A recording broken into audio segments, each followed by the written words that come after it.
जेव्हा आपण श्री स्वामी समर्थांना एखाद्या प्रश्नाचं उत्तर विचारतो तेव्हा कधी कधी मनात अनेक आवाज, गोंधळ आणि शंका निर्माण होतात। हे सर्व आवाज आपल्या अंतरात्म्याला शांत होऊ देत नाही आणि त्यामुळे श्री स्वामी समर्थांचा संदेश आपल्यापर्यंत पोहोचू शकत नाही।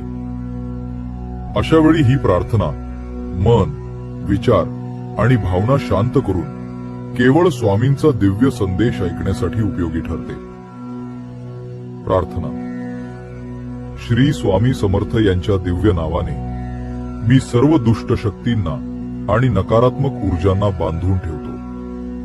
मी प्रत्येक दुष्ट आत्म्याला आणि गोंधळ निर्माण करणाऱ्या शक्तीला आत्ता आणि इथेच शांत राहण्याची आज्ञा देतो।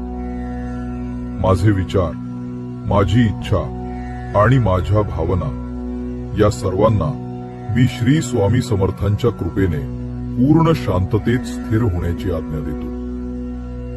या क्षणी मी स्वतःला स्वामींच्या दिव्य प्रकाशात समर्पित करतो आणि त्यांच्या कृपेचा संदेश स्पष्टपणे ऐकण्यासाठी मन, देह आणि आत्मा उघडतो। श्री स्वामी समर्थ महाराज की जय। जय जय रघुवीर समर्थ।